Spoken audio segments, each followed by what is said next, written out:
There are so many things in our lives that we take for granted. For example, that the sun will rise every morning. In many ways, it's miraculous when we think of the earth, the speed at which the earth is rotating on its own axis, the fact that it's going so extremely fast around the sun, and all the criteria needed for life to be able to exist here on earth.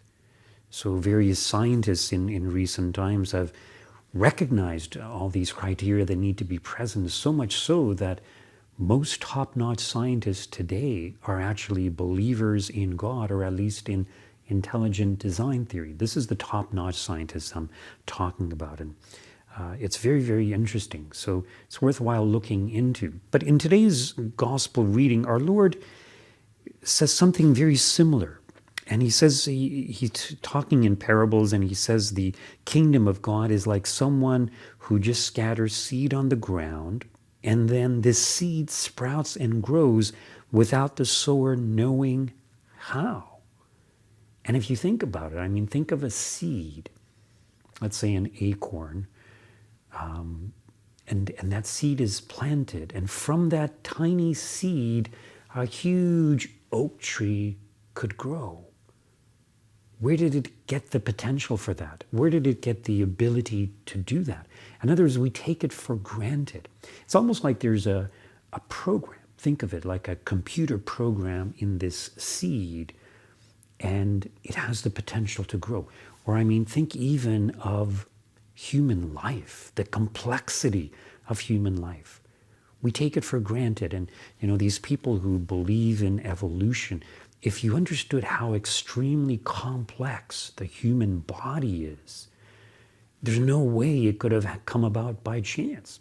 It's interesting that nature is inclined to disorder, not to order. So it's kind of like as time went on, when we look at the history of the world, there was greater and greater order in creation, in living beings. So think of the zygote. I think it's called the zygote.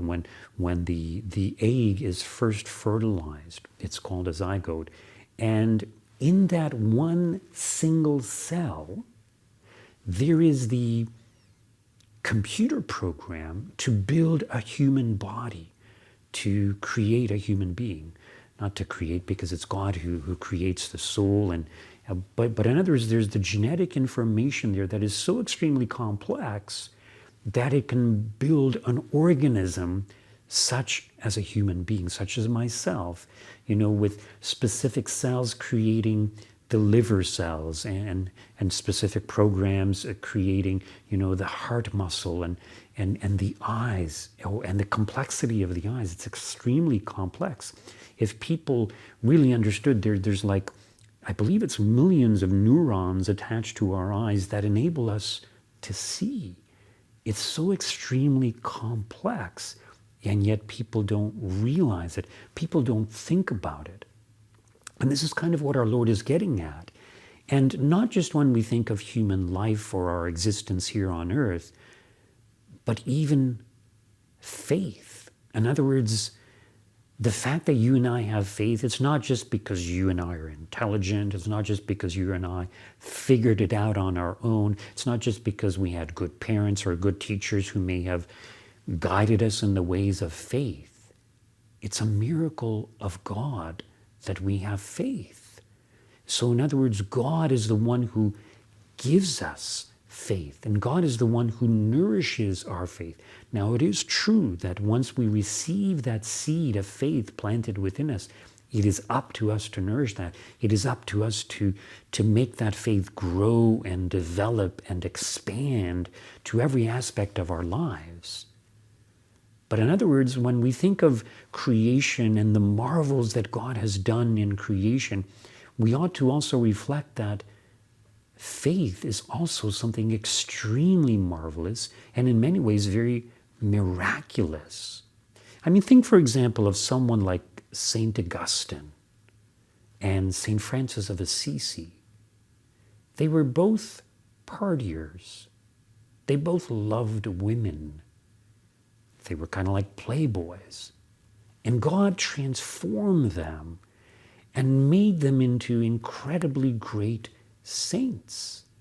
And yes, part of it, in the case of St. Augustine, a lot of it was due to the prayers of St. Monica, but still this transformation that took place, especially with St. Francis of Assisi, because he also had the stigmata. Think of Padre Pio also. He had the stigmata.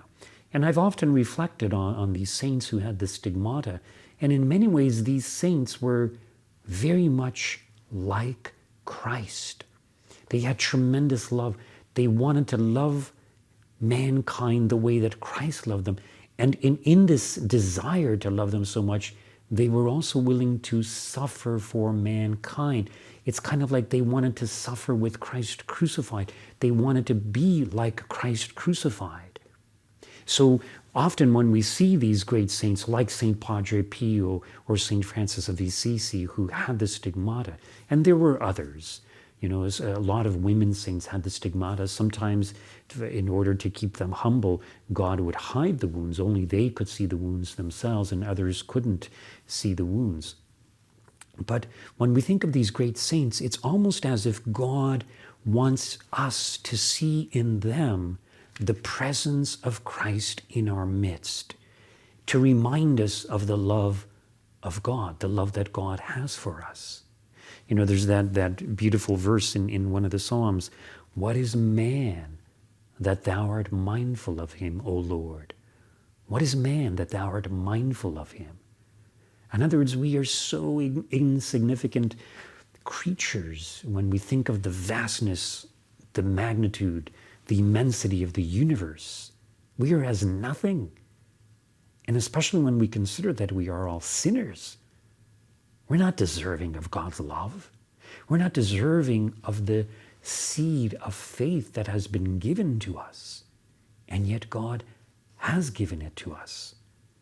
And this is truly astounding. He loves us so much. He's given us the gift of faith. He loves us so much, he goes even further. He gives himself to us in Holy Communion. We marvel at the things of this world, or we should marvel at them. But even to consider that God becomes present under the appearance of a piece of bread, this is totally astounding. It's miraculous, totally. It's incredible how much God loves us. And we take all these things for granted. The people in our lives, we take them for granted. We don't appreciate them enough.